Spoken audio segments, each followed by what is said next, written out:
Now, depending on whether you're doing a good or bad karma run of this life, getting a lawsuit could be one of the most anxiety-inducing, terrifying experiences you can ever go through in your entire life, hanging over you like a cloud, slowly sapping all your money away, even if you come out on top. Or, on the other hand, a lawsuit could be an opportunity to take advantage of someone. I've covered some truly terrible lawsuits in the past, like for example with H3H3 Productions and Matt Hoss. In that situation, Ethan and Hila Klein were being sued by a guy that they made a video on, mocking him. That was pretty much it. And he wanted to use his millions of dollars to try and silence Ethan and Hila. The case got took to court, and thankfully the judge ruled in favor of Ethan and Hila, and it was a huge milestone for YouTubers because, you know, we kind of realized that we can mock other people and not be taken to court over it. Now, the lawsuit I'm talking about today didn't actually happen between YouTubers. It happened between two people in a workplace, but it is so pathetic, I really have to talk about it. And the only reason that you probably haven't seen Critical or Ludwig talk about this yet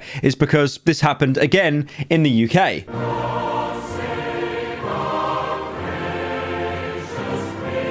Karyana Gasparova is the villain in today's story. Now, she worked in IT as a project manager, and she wanted to sue her boss, who was called Alexander Gulandris.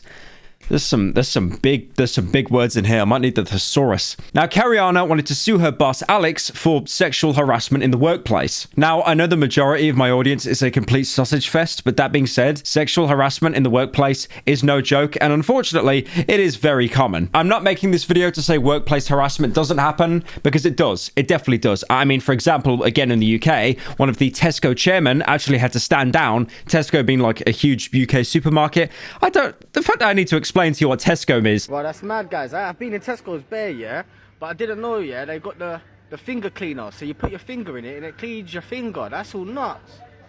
Oh, it's mad. Am I get one? Anyways, he stood down after, you know, claims of inappropriate behavior. But unfortunately, I do have to be the first to say that this situation has set back valid claims of harassment in the workplace by probably several hundred years. The entire basis of the lawsuit she made was that her boss, Alex, was hitting on her. Now, you're probably thinking, she's making a claim, she's taking him to court.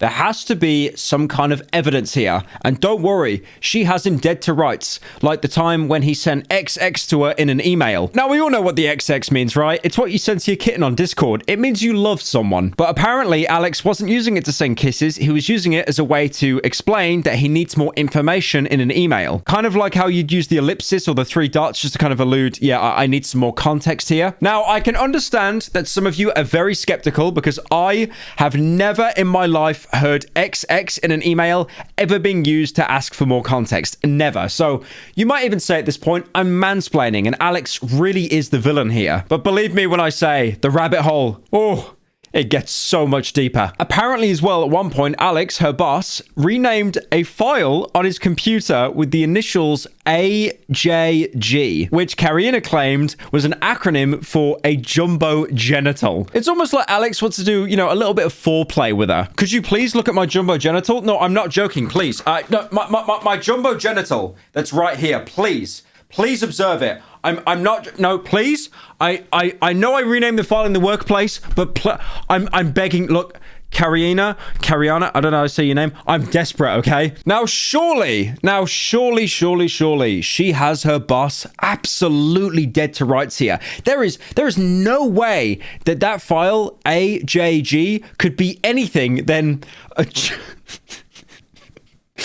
a jumbo genital. Well, the entire reason that I've been referring to these people by their names is because Alex's full name is Alexander Gulandris, and his initials are AJG. And then when those claims fell in, which they obviously did, she also made this very bizarre claim that in the workplace, he would make eye contact with her and run his fingers through his hair. You heard that right, by the way. He's not running his fingers through her hair, not, you know, in her space, harassing her. He was looking at her and adjusting his hair. This apparently constitutes sexual harassment. But first, a word from our sponsor. Marcel? Heavy does not condone sexual harassment in the workplace. Jesus, man. You know what I love? I feel like time is a flat circle. Do you remember like over 5 years ago, that humongous guy? And this woman walks up to him and goes, "What's your name?" And he goes, "Humongous." You want my name? Yeah, sure. It's humongous. Okay. Humongous what? Humongous what? humongous. Humongous what? That's what it is. Humongous what? Is that sexual harassment? No, it's humongous. Like, obviously, it's a bit, and then she's just saying it's sexual harassment. It's just, Jesus, like, the world does not change. Time is a flat circle. Look, man, I've seen so many people compare Cryoaotic's masked character to Dream's masked character. Time is just a flat circle, especially with mascots. I'm amazed that there isn't like a very popular YouTuber at the minute that uses a TV character like me. And honestly, what is the problem with the guy touching his hair? I mean, look at him. Look at this picture of him. You know that he goes home to his lonely apartment every night and runs his fingers through his hair, tricking himself into thinking he's Leon Kennedy from Resident Evil. Now, this woman eventually took her employees, S-Docs, which is like a paperless document firm, for the hearing for sexual harassment. But unsurprisingly, the entire case at a tribunal was heard, completely dismissed, and thrown out with prejudice, with the judge saying that she has a skewed perception of everyday events and she was trying to find a sinister motive where it doesn't exist. And to literally no one's surprise, after losing a 5v1 clutch, she was kicked from lobby and she resigned. She quit her job. I just think it's absolutely insane, man. I mean, like, I'm a YouTuber, right? I live a very, cushy job. I don't have to work in these hell pit 9-to-5 office IT jobs. Thank God for that. And I want to say, you watching this video in a very small way or maybe a very big way, depending how much money you've gave to me or how many videos you've watched, you've helped me escape that. So thank you. I appreciate that, because Jesus, without YouTube, I'd probably be like a GP or something and just completely suicidal, because GP has some of the highest unaliving rates in history. It is insane. But like, I don't blame them. Like, geez, you can't do anything in these workplaces anymore. Like, there is actual legitimate sexual harassment going on, and you just have this woman like, oh, he put his initials, it meant a jumbo genital, and then he ran his fingers through his hair and looked at me. Oh, I felt so unsafe. The thing is, I want to say, I mentioned the humongous thing earlier. The humongous thing actually had more validity. It wasn't sexual harassment, but the guy said humongous, implying, his dick, like humongous, like a big penis. That woman that was chewing him out had more ground to stand on than this stupid BS claim. But you know what? It's insane. Workplaces suck. I've seen enough workplaces in films, man. I saw the first Matrix film. I saw, what was that film called with the, not Fight Club. I saw Wanted as well. Do you remember that film, Wanted, with Morgan Freeman? He gets shot in the head.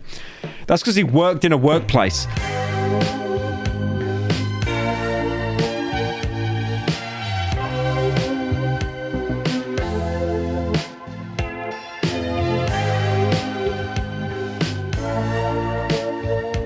I'll shoot you right here.